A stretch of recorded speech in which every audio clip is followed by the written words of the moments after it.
welcome. Good afternoon, everyone. To members of the committee, thank you so much for being here and for saying yes to this work. Members of the public who may be watching, welcome as well. This is the inaugural meeting of the Board of Elementary and Secondary Education's Educator Diversity Committee. I'm Marianne Stewart. I'm chairing this little group, and I wanted to take a minute now for members of the committee to please introduce themselves and say where they're from. Kristen Smitty, Westfield.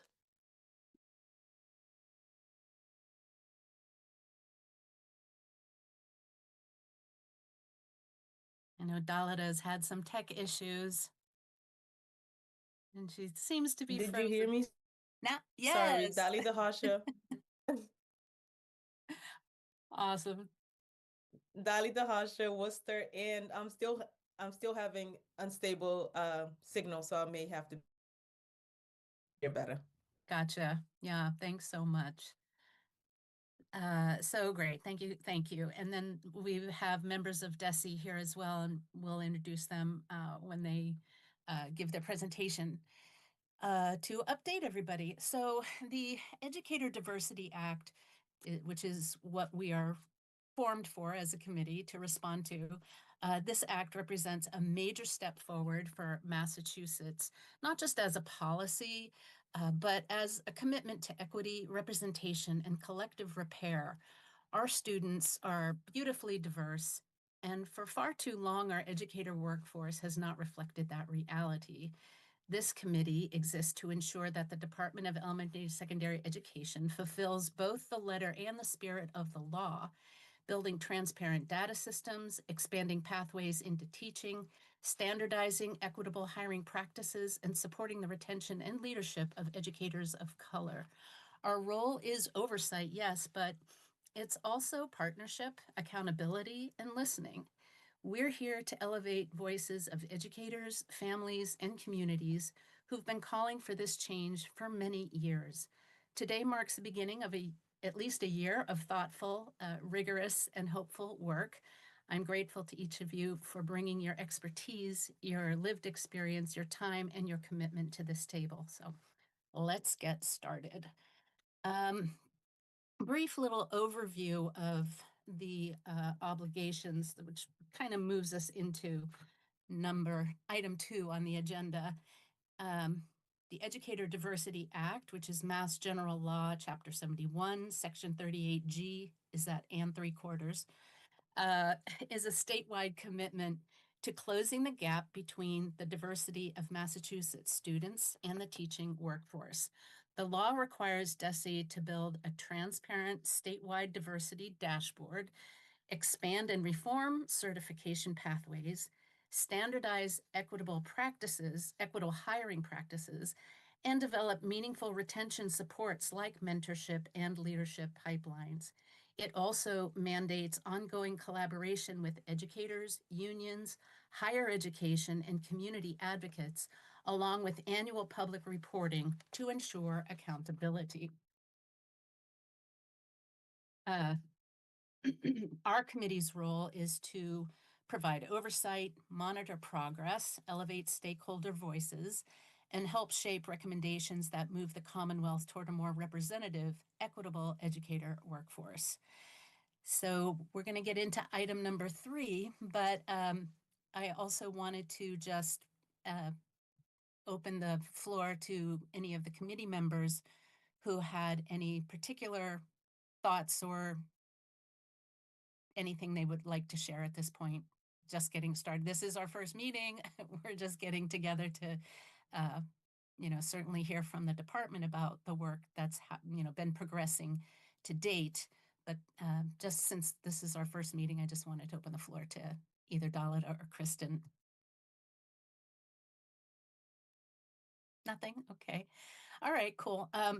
Also, Member Fisher, Dr. Erica Fisher, has run into a major car delay, and so she may not join us for this meeting, which we hope she's staying warm, and we hope that repair comes quickly to her, and we'll move forward. So the committee has invited Claire Abbott, Darcy Fernandez, and Matt Denninger to this meeting to present progress on the there are 5 areas within the law, but they're going to report out on where we are to date with implementing those facets. And so I'll turn it over to whoever's in charge of that piece at this point.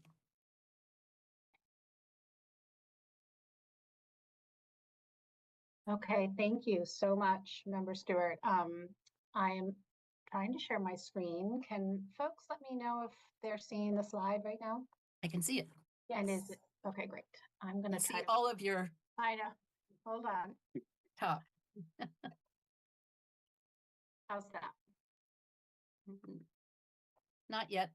Okay, well, one more thing to do then. One moment, please. Yep. Where is my?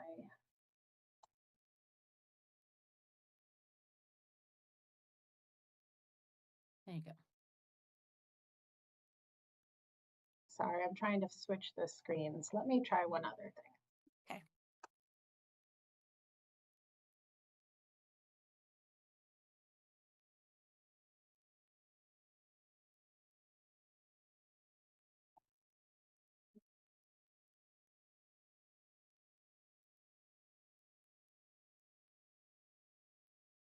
How about that? There we go. All right, great. Thank you for your patience. All right, so thank you for inviting us to join you at this inaugural meeting. I, in a moment, will introduce my colleagues, but we're here to share with you an update on the Mass Leads Act initiatives that are specifically related to the Educator Diversity portfolio of work that emerged from the Educator Diversity Act and that we have been working towards since passage back in November of 2024, believe it or not.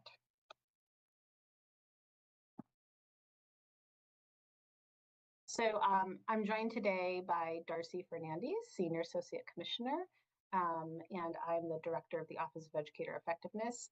Matt Denninger is also here. Matt, I apologize, your name is not on this slide, but he will introduce himself too.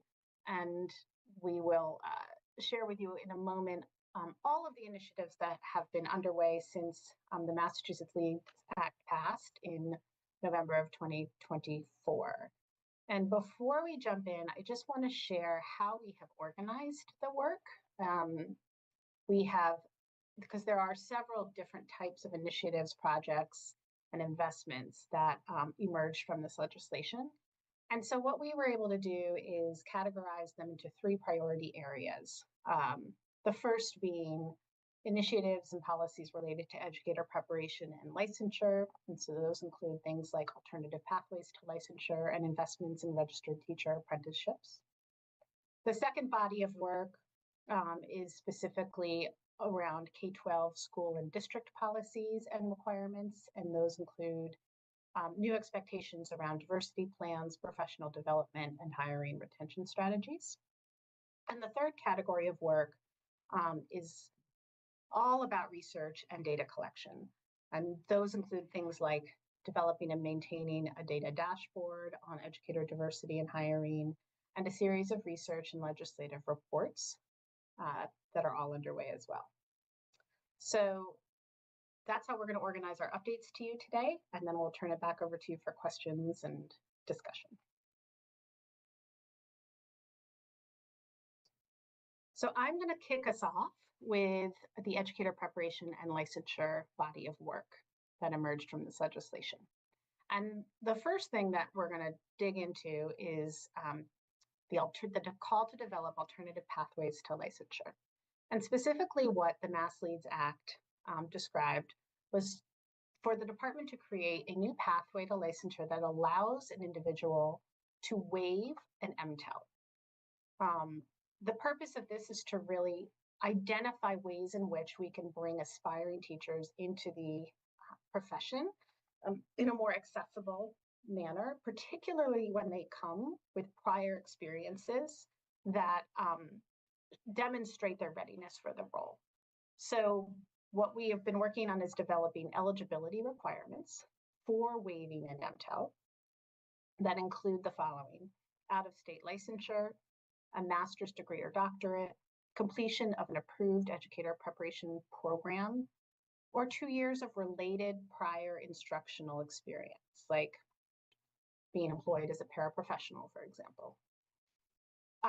For communications and literacy MTELs, those eligibility requirements, if met, would allow an individual to waive a communications and literacy test.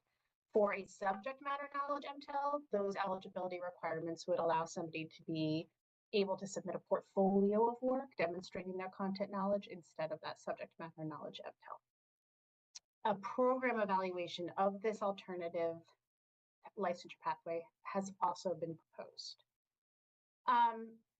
In terms of stakeholder engagement, which is a critical piece of this work, when we started to develop this pathway, we reached out to both internal colleagues and external experts and put together 2 advisory groups. We worked with them closely for 4 months, and we also conducted a statewide survey of teachers, community members, faculty members, district leaders, to solicit their input on what they would like to see these eligibility requirements look like. All of that input from the internal and external advisory groups and the survey data informed the design of these pathways. And we are currently on schedule to have the Board of Elementary and Secondary Education vote on these proposed pathways in March of 2026. So that is the first project that I wanted to highlight. And maybe we should move on to the second part of the educator preparation and licensure work before pausing if there are questions. Marianne, does that make sense?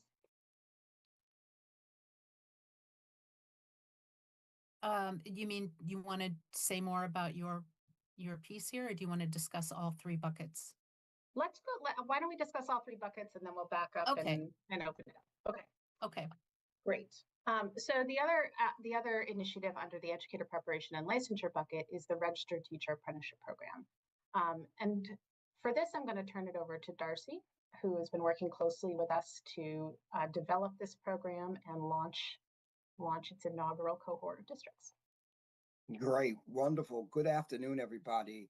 As we launch the Registered Teacher Apprenticeship Program, what you need to know and understand is the point of this program is really to embed a pathway to initial licensure.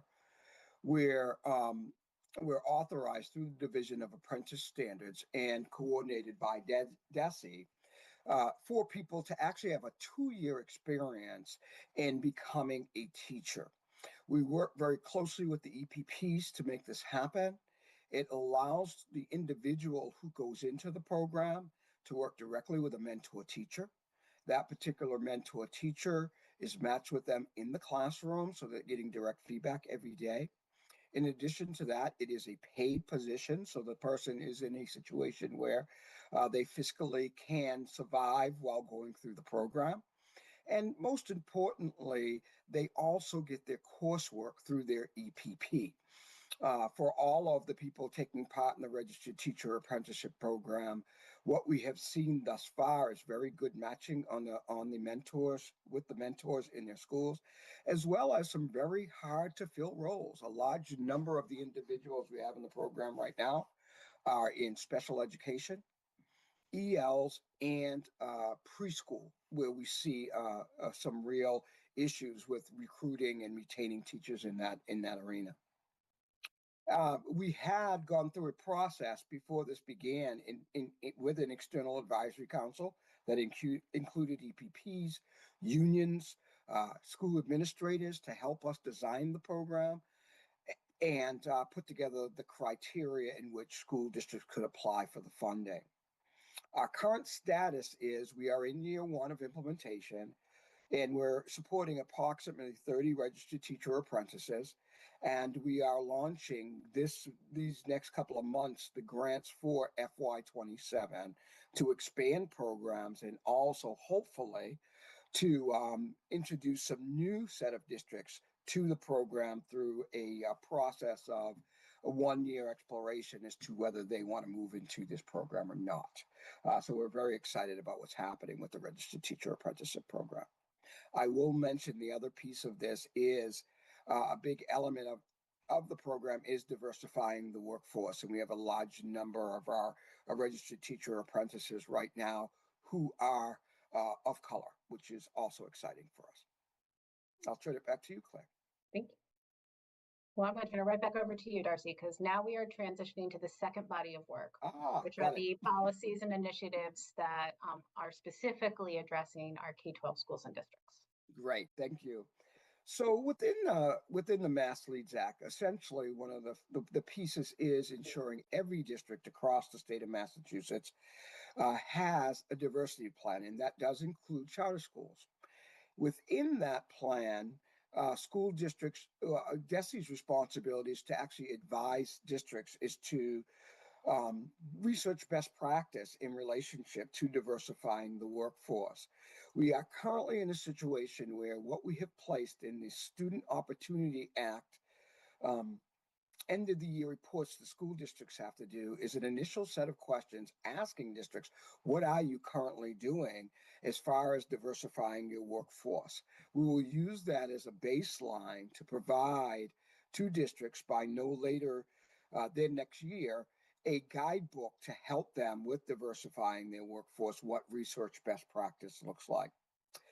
We are also in a process right now where we're getting feedback from stakeholders on this particular document through a advisory group that will start on February 4th, where we will have 3 meetings in which to hear directly from our administrators in schools, our school board members, as well as some diverse groups like AMSAL and Latinos for Education about our guidance. We are in a situation where the first set of reports will be reported out to districts will have to report out on by April 1st, 2026. They will be orientated with a letter this week that goes out explaining this, as well as orientations that they can sign up for in the first couple of weeks of February to understand the details of what they have to provide. Next slide. Oh, I'll just add Go ahead, one Claire. thing, because actually it's in response to one of your questions, Member Smitty, earlier this morning. Another piece of this particular requirement, excuse me, is that ed prep programs also develop diversity plans that articulate actions they're taking to ensure that they're enrolling a diverse student body and making sure that they are accessible and affordable. So I think directly to your question, this is going to speak directly to that expectation, which is actually already written into our program approval requirements. So this requirement is slightly new for districts, but less so for ed prep programs, because it's something we already look at when we go in and look at and conduct formal reviews. And I'm going to move us along and mute myself.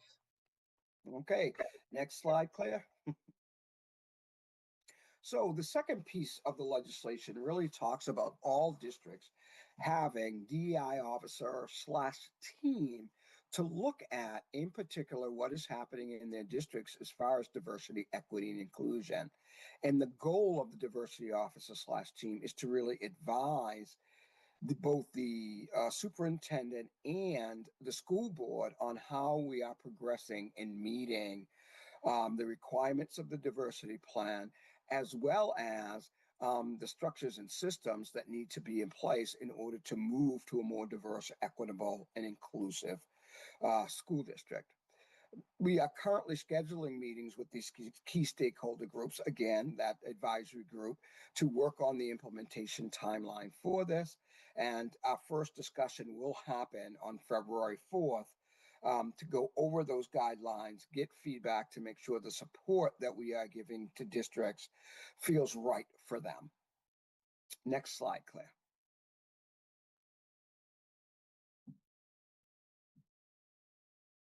And the other piece is really on PD. In the Mass Leads Act, we're responsible for making sure that we are providing PD on culturally and linguistically sustaining practices and incentivizing people to take part.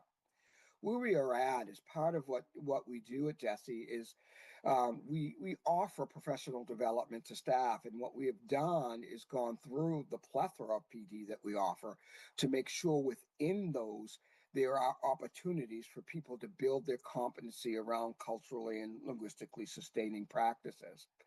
It is our hope as we move forward that we will bring about opportunities to incentivize people to take part in this professional development opportunities we are offering. We will do this through, hopefully, fee waivers, PD opportunities, grants, and optional training for licensure and recertification. Once again, we will use the advisory committee to give us information around the work we're doing here and get feedback to see if this is sufficient, and use what they are giving us to go back to our group and refine if necessary. We do have a catalog of supports right now that is in our on our DESE website, which allows schools to go in and actually see the CSLP training that is being offered by DESE this year. I'm not sure if we have one more slide. Yes. So the last piece here is on diversity and implicit bias training for district employees and school committees. We are not the institution that will put forth the guidelines on this. However, we are working in partnership with the Massachusetts Commission Against Discrimination to ensure that the guidance is put out for all schools. We have gotten commitment from the Massachusetts Commission Against Discrimination that by June, they will provide for us a timeline as to when they are going to put out the guidebook for schools to begin their trainings. School districts have 5 years in which to offer this training once currently at the beginning of the institution of this act. And as I said, we're working closely with the Massachusetts Commission Against Discrimination to get that guidance up and running, hopefully shortly after the month of June. I believe that's all of mine, Claire. Wonderful. Yes, we're almost at the end. So this is the last category of policies and supports that we're working on, and this is the research and data work. The first thing is the requirement that DESE develop and maintain a data dashboard that communicates the current status of our diversity of our educator workforce and pipelines. And this was actually something that was under development well before the Diversity Act passed, and in fact has been on our website, on our public profiles live for 3 years at this point. It's an interactive Power BI dashboard that allows users to look at diversity data for both employed educators, teachers, paraprofessionals, and administrators, as well as data associated with people in the educator preparation pipeline, including MTEL pass rates by race and ethnicity. So that dashboard has been available for 3 years, and we will continue to update it in order to inform our ongoing work. The dashboard was developed with a lot of input from K-12 and preparation representatives, and I can put the link in the chat as soon as I stop sharing my screen. And then the last, but certainly not least, category of work are the research reports and briefs. Now, there are 4 research reports and briefs that were included in this legislation, and you can see here the status updates for each. The first was a feasibility of no-cost testing requirements for educator candidates. So essentially, what would it cost the state if we were to make 1 or more MTELs free for aspiring teachers? That report was already submitted and on the due date of October 1st, 2025. I'm happy to make that available to you. The next 3 reports are currently underway, and all of which are on track. We partnered with an external research partner called the Center for the Analysis of Longitudinal Data in Education Research from AIR to start supporting the analyses associated with these 3 reports. So the first is a workforce vacancy report, which is a look at the types of vacancies that we see in Massachusetts by licensure area, and where we see the biggest need for pipeline development. The second research report is called Incentivizing Diverse and Highly Effective Educators. And that's a report that will sort of go through what we know, the evidence base and the research base about different types of policies that incentivize educators to work in high needs communities and support greater retention of educators in high needs communities. So that's more of a landscape analysis, and that's currently underway and due May 30th of 2026. And then the last report is the impacts of exiting teachers on teacher diversity. In the legislation, I think it's referred to as the teacher layoff report, but essentially this is an analysis of teacher attrition relative to race and ethnicity and the impact it has on the overall teacher workforce. And that is currently on track to be completed on May 30th of 2026 as well. Matt, would you add anything else to this analysis, this update? No, I mean, we're lucky that we have folks from our research partners, Calder, who know our data inside and out, and so they're excellent partners in this work, and part of the reason why this is all on track. Yes. And then I'll just conclude with a short list of additional DESE initiatives that may not necessarily have been named or called out in the legislation, but are directly related to our commitment to diversifying the educator workforce and continue to be part of our overall portfolio. And these include, first of all, the Commissioner's identification of Teach Tomorrow as a priority area, which is an explicit investment in cultivating a wider and more diverse pipeline into the profession. And then our ongoing work around our teacher diversification grants for districts, our Aspiring Principals Fellowships, which seeks to expand and diversify the administrator pipeline, our Inspired Fellowship, which works with novice teachers of color who go back into our local, who go back into our local communities and really support and encourage folks' interest in entering the teaching profession. Influence 100, which is a professional development fellowship opportunity for aspiring district leaders of color. Leading with Perseverance, which is oh boy, Darcy, this is testing me. Yes. Leading with Perseverance. Would you like to talk about that briefly? Sure. That's an opportunity for district teams of leaders, including the superintendent, to really come together and talk about their own practice in moving systems of equity forward within schools. And then last but not least, the recent passage and authorization of alternative assessments to the MTEL, which really gives a much more expansive group of aspiring teachers opportunities to demonstrate their content knowledge that are different from a standardized test like the MTEL. And with that, I'm going to conclude our presentation and turn it back over to Marianne for questions and discussion.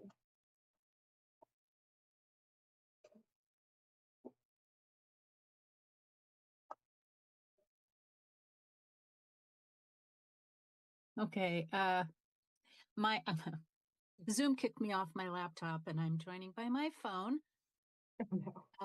I hope you can hear me. We can. Oh, good. Okay. I couldn't undo the.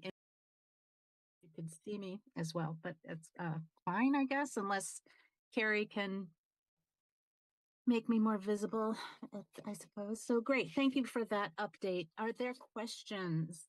Kristen, Dalida, do you have questions? I have a couple. For the teacher apprentice program, do you need a bachelor's degree to enroll? No, there are two different models. One is a baccalaureate pathway and one is a post-baccalaureate pathway. Nice. I will note the baccalaureate pathways can take longer. So Darcy, you noted that the ideal model is a 2-year licensure model.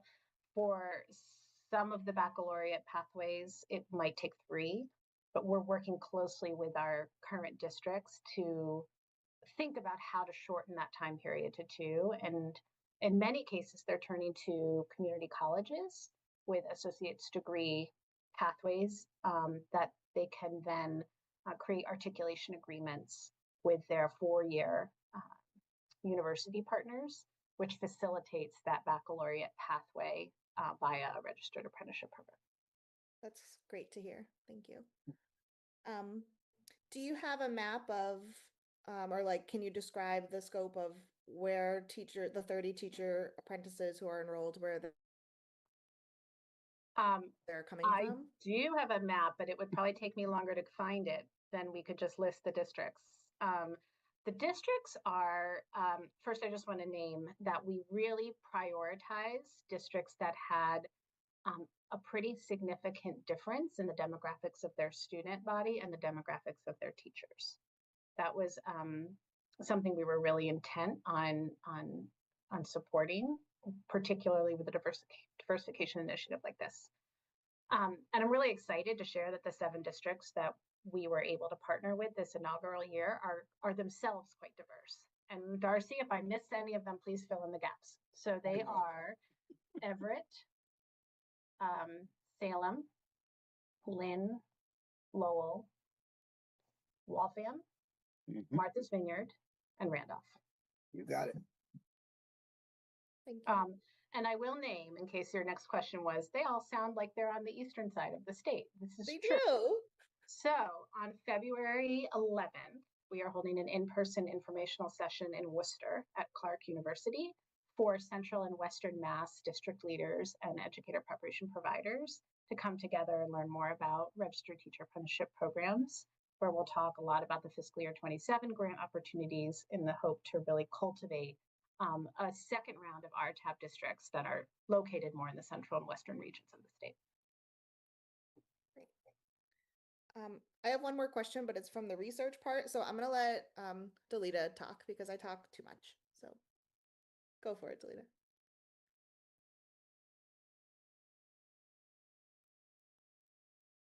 I thought you unmuted, so I thought that was like an indication you were going to ask questions. Sorry.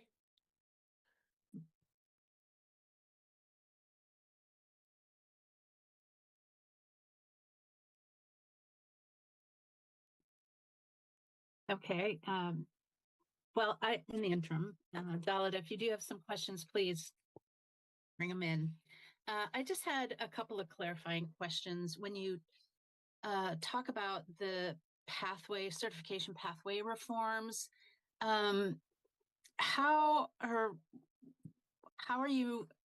what's engagement going to be like with higher ed and community groups and alternative preparation programs to ensure alignment and uptake? I mean, is that something in your, in the work that's identified? So the alternative pathways, these are the ones that we're proposing that would allow an individual to waive one MTEL. Mm-hmm. In the development of those proposed pathways, we had a pretty large external advisory committee that included representatives from educator preparation programs, unions, and K-12 school and district leadership, including representatives from our state university systems, as well as our alternative and private colleges and universities. So they were part of the development of these pathways. It will, if it does go through, and the regulations are approved as they are currently proposed, it will shift the landscape in how educators access licensure. It will predominantly shift the way they approach a subject matter knowledge test, because that's one of those tests that requires more educator preparation program support. So it could do so in a variety of ways. Educator preparation providers could start thinking about how to support content knowledge more explicitly and intentionally to, if educators are saying, we want to waive our subject matter knowledge MTEL by completing a prep program. It could also change the way educator preparation providers enroll candidates because some use the MTEL as an entry requirement. And if educators are now able to waive one of those MTELs, that will shift the way educator preparation programs look at applications and enrollment. So there are a lot of potential ways this could shift how EPPs approach supports for candidates. But I will just underscore that the eligibility requirements themselves for waiving an MTEL are still quite rigorous. It's not a free path or a free pass to a license in any way. If a candidate does believe they're eligible to waive a subject matter knowledge MTEL, they still have to submit a pretty comprehensive portfolio aligned to the content knowledge that that test would have assessed. So while I do think it does change the landscape for how folks are thinking about entering teaching, I don't believe it will shift the requirements and expectation for the skills and competencies we're looking for. But it might change the way EPPs think about ensuring that those candidates have. With respect to guidance to districts, when you talked about the Mass Commission that's getting involved in that, districts have 5 years to comply. Seems like a long time, seems very generous, I suppose. So what, I guess, just some broad questions here really around, accountability mechanisms being considered. What challenges or resistance are you hearing already, or are you? What's coming up, and how can this committee support strong implementation? What's helpful? Thank you for asking that question. I would say to you, what I'm hearing from districts is, I needed to plan for my budget. That seems to be the biggest piece, right? Because fiscally, the Mass Commission's job is to give the guidance. It's not to give the actual PD. So that's the first question that they are asking. And I think secondly, with the Mass Commission, I don't know if you're aware, but even the way in which they work is starting to change. They used to be an association that was focused in on individual cases and individual situations. And now they're being asked to regroup and work in a different way. That's what's holding up the process, because at the same time in which this came out, they were in the process of a reconfiguration as well. And so I think the dilemma is going to be for them to get their footing, because they only have one individual who provides professional development in their house right now to even work on this. So I think they're trying to build the capacity to be able to move forward with some of these new expectations.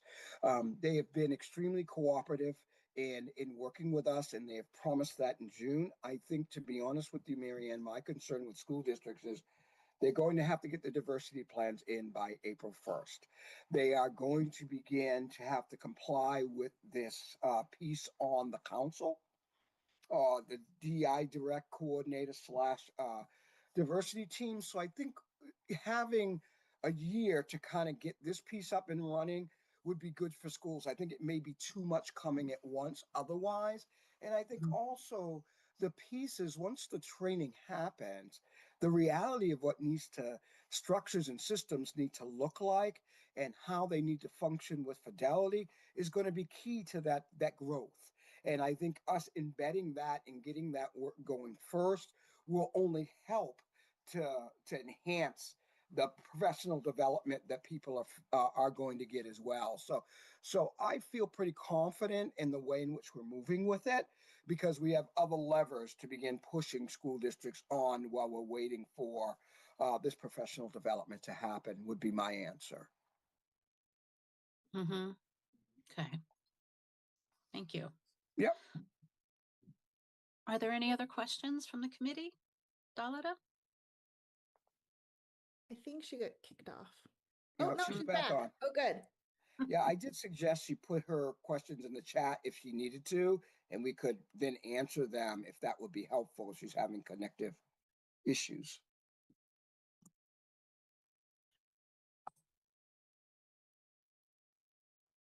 Okay. I did have one more question about research. So it sounds like research is underway, and I think the topics are very worthy. I'm wondering if there is a possibility to add in the future the feasibility of like no cost transcript reviews for individuals who have gotten their bachelor's degree from outside the US, because I know from speaking to people that have had this situation that if they've received a bachelor's degree from an institution that's not in the US, they have to pay hundreds, if not thousands of dollars to get their transcript reviewed for licensure, which is an equity issue. So I would love for that to be studied if it's something that could be removed as a barrier. Thank you for that question. I can definitely look into that. At the very least, get you some descriptive data on numbers and costs associated with. Are you interested in all transcript review costs, or specifically out of state and international? Probably do all, but it would be.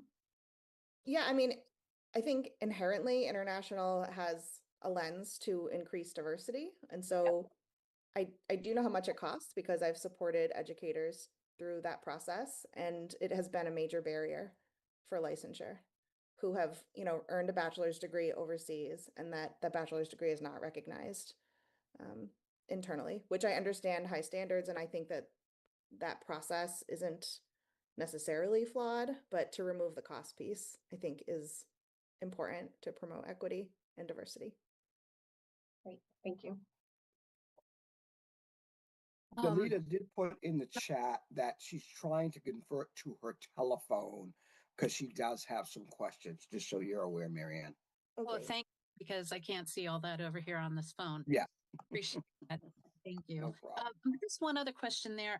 In terms of the research links to the reports and briefs that you posted in the handout, I wasn't able to access those live from either any of the docs that were sent or whatever. So can we just get those, you know, after this meeting is fine, and we can also publish them at some point, I suppose, wherever they are, or let it be known where they're located, I guess, just so that it's been a while, so it'd be good to get to it at some point.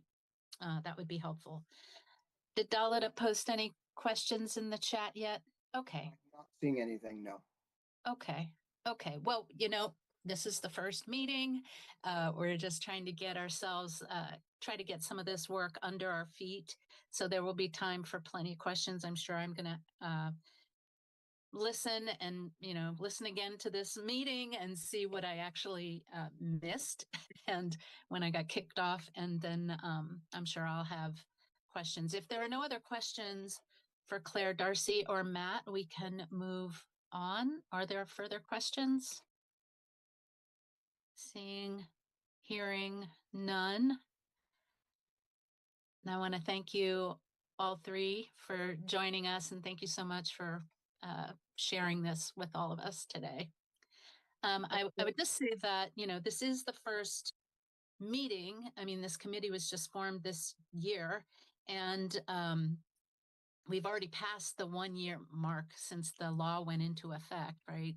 So with respect to annual oversight, I think, you know, that's something that I propose that we can discuss a framework for this. I think it's very important, you know, to hear from, you know, to set expectations for our monthly, quarterly updates from DESE, any data, and, you know, the data review, the kind of cadence we want to hit with that. I don't think we know yet. And I don't really understand yet what the department has in terms of their implementation reviews. I heard some dates go by, February 4th, April 1st, and I can review that and see, you know, I think the Student Opportunity Act requirements sounds like maybe something we would want to have on the April agenda. But anyway, I'm just proposing that we kind of map out a framework for some of this work going forward, maybe at our next meeting. And also in terms of how we're going to, you know, what gets posted and communicated for the public. I mean, I think that's a big piece of it as well.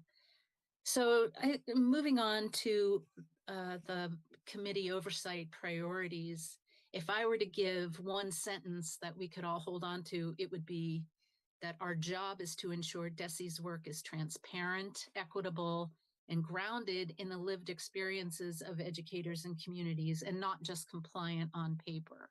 So to understand all of that, you know, we would need a discussion of key oversight areas for 2026. I think a stakeholder engagement plan to identify priority groups for listening sessions, and we can discuss that in more depth as well. And if you have specific ideas about that right now, you can, you know, definitely let me know. But send me any questions that you have about the 5 areas that are in the law with regard to data transparency, pathway expansion, the alignment for hiring practices, retention strategies, stakeholder engagement.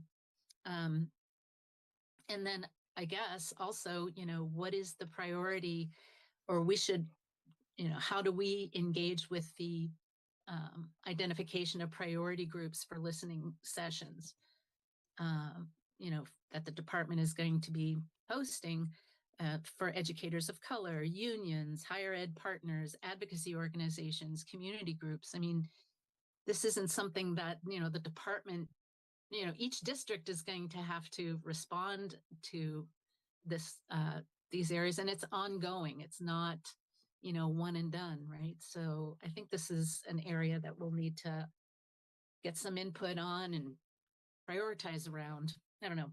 Other thoughts?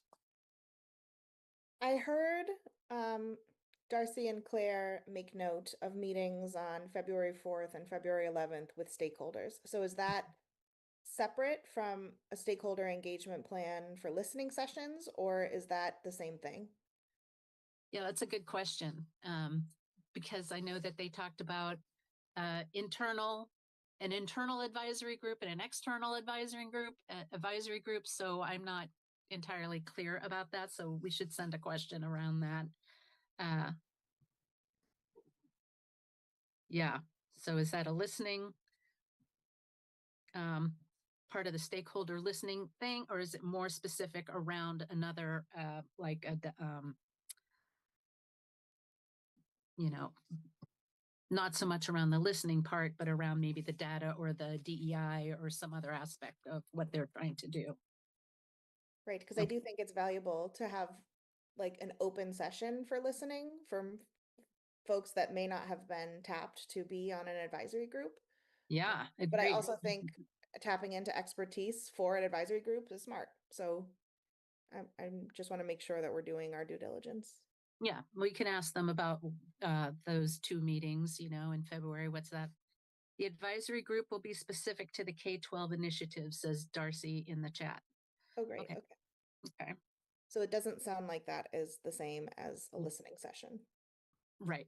It sounds like that's maybe coming later. So we should have a better understanding of some of that going forward. And we can discuss more about that. Or maybe we can ask for more about that on our agenda next month. Great. So yeah, send me your questions, committee members. And then we are scheduled for a meeting on February 24th at 1 o'clock, which will technically follow the regular Board of Ed meeting that same day. And yeah, I think, you know, this is, any other follow-up actions that anybody wants to call out? Well, it sounds like there will be some meetings taking place in between this meeting and our next meeting. So it'd be great to get an update from what has transpired in those meetings. Yes. Good. We can do that as well. Good. All right.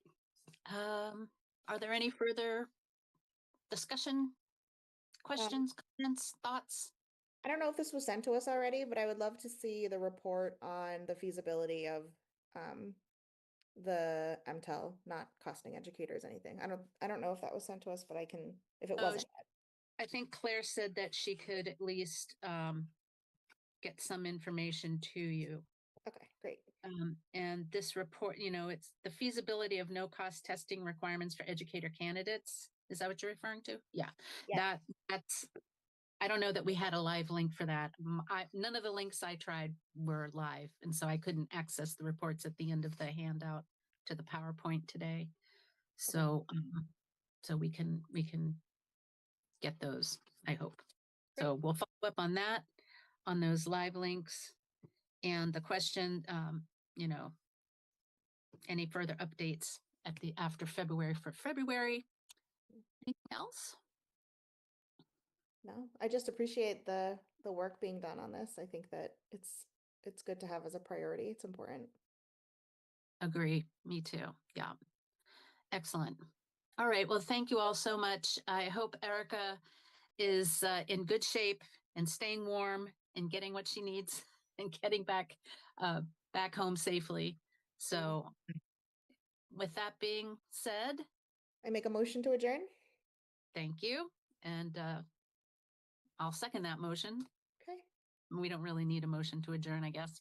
We can just call the meeting adjourned. So Thank I you, will thank you, Kristen. Thank you, Dalida. Thank you, Erica. Good luck. And thank you to everybody at DESE, Helene, Carrie, and Claire, Matt, and Darcy, and Lauren. Thank you all. And so the meeting is adjourned. All right, thank Wonderful. you. You're welcome. Have a good Everyone day. have a good day. Bye. Thank you. Bye now.